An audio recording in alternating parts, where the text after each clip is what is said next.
बिस्मिल्लाहिर्रहमानिर्रहीम।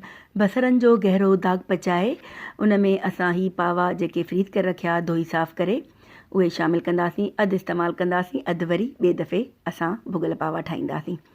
चङी तरह बसरनि सां गॾु असां पावनि खे भुञंदासीं ऐं शामिलु कंदासीं दालचीनी, अछो जीरो, कारो जीरो, सॼा धाणा, लौंग, तेज़पतो, हेड, ॻाढ़ा मिर्च, पीठल धाणा, थूम ऐं लूणु।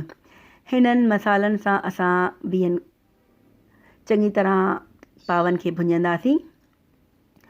जॾहिं पावा भुॼी वञनि त उन में शामिलु कंदासीं टमाटो ऐं सावा मिर्च ऐं पाणी विझी कुकर खे असां ॻरण लाइ छॾे ॾींदासीं तक़रीबन 1 कलाकु।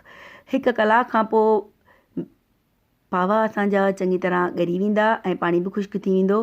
पोइ इन में शामिलु कंदासीं असां कटियल साफ़ थियल बीह।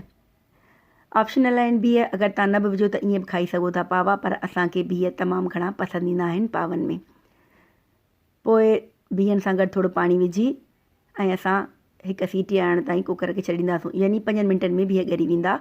जॾहिं बीह ॻरी वञे ऐं तेल मथां अची वञे त तयारु आहिनि असांजा मज़ेदार बीह ऐं पावा।